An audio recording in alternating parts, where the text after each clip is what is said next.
You are watching Hillsborough Television, programming that keeps you informed about the services and activities of your county government. I'm Tony Morejon, and welcome to Vistas, our program about Hispanic and Latin influences in Hillsborough County. Join us today as we talk about the word Hispanic and what it means. We'll visit Dr. Martinez in Ybor City and learn about the medical history of Ybor City. From there, we'll head down to the southeast part of the county and visit Hispanic farm workers as they help feed America. Talk about feeding America, we're going to find out how that favorite Hispanic dish, yellow rice and chicken, is made. Join us, won't you?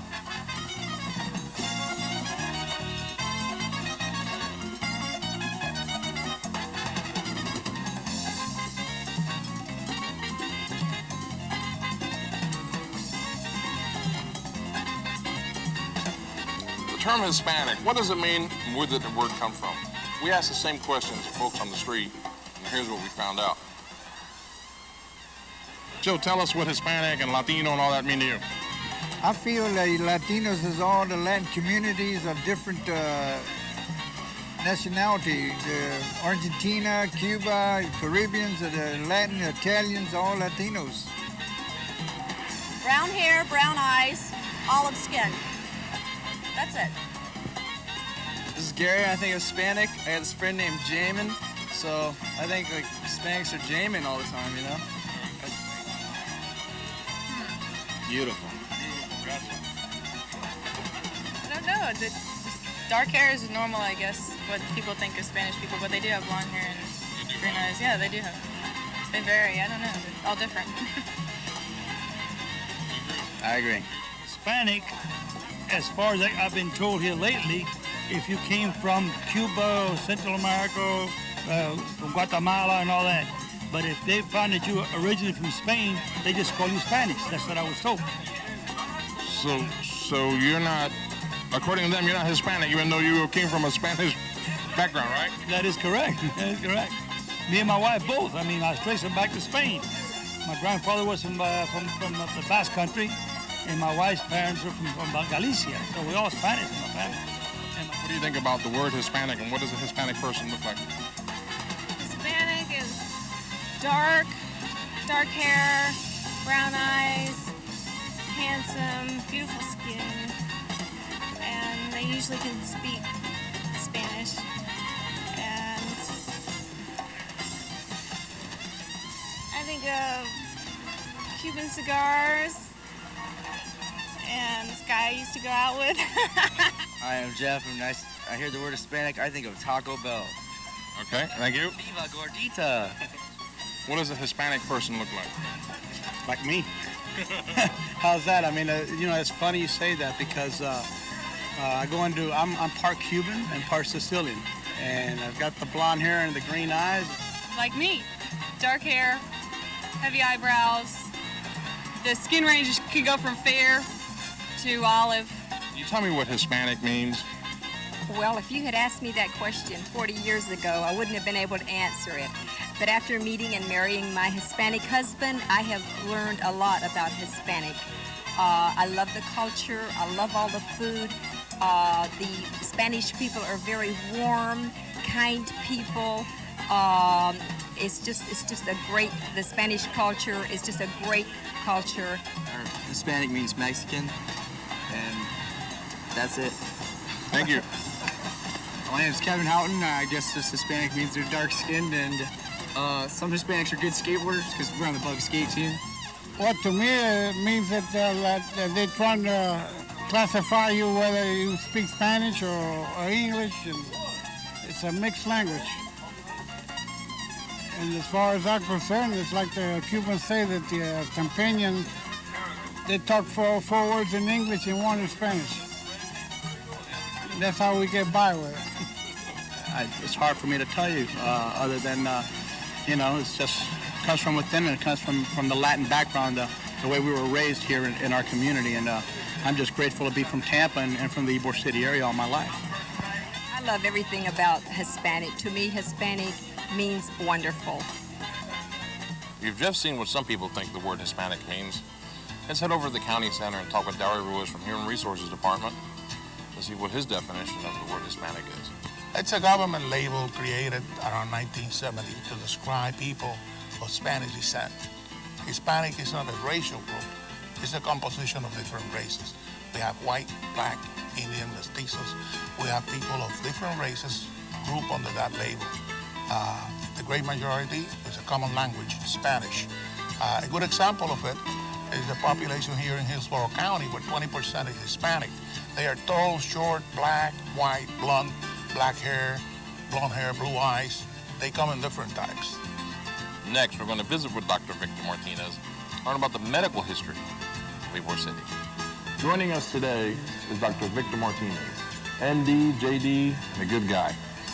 And you also are an expert on medical history of Ybor City, so let's talk about it. I think we got to go back about 100 years, Tony. Right. You know, because it was when Ybor City was founded by immigrants mainly from Cuba and other places, Spain and Florida, but they came here to found the cigar industry.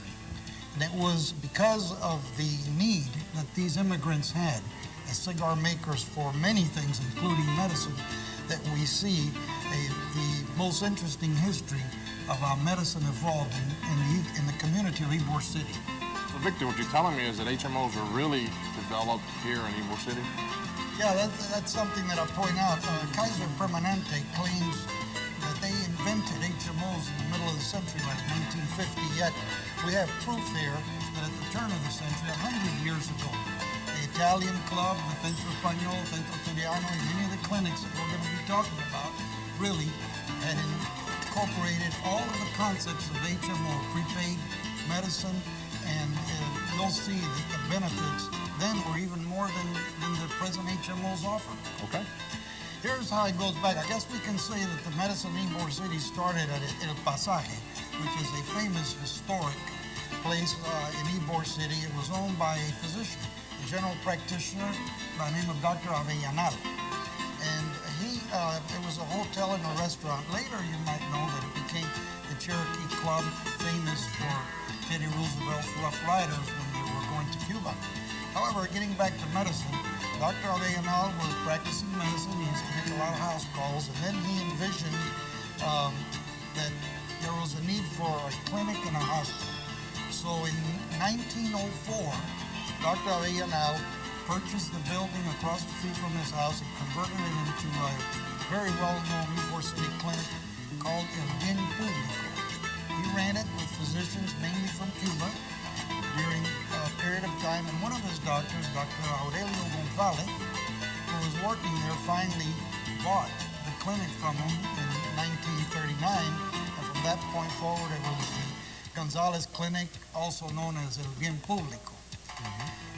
That organization, as well as the Centro Español, which founded the first hospital in Tampa for their members in 1902, and then in 1904 actually built their own hospital, as well as the Centro Italiano.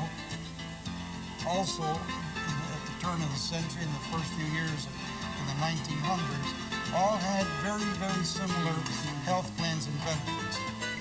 Tony, you have to remember that these people that came over had recreational needs, social needs, medical needs, and even burial needs. And so the organization started as a club, and built clubhouses first, which you've seen all over town. They're beautiful. And they're still around. They're still around. The Cuban club, the Italian club, and so forth. And you join the club, the initial premium was $1.50. $150 a month, that's for one person or for the whole family? How'd that go? It was for one person for 1 month. It was really from birth to death, totally inclusive and totally covering it. True prepaid HMO in all senses. Yeah, incredible. Some of these things still exist. I know that the Cuban Club still has a doctor that makes visits. Yes. I think once a month. I think once a month they have an outpatient clinic and they still see some of their members. They do minor outpatient clinic work, check blood pressure and blood tests, things of that sort. The Treyes Clinic is still alive, but not in the way it was before. It has joined with other HMOs. Sure. And the Centro Español and Centro Italiano hospitals are gone.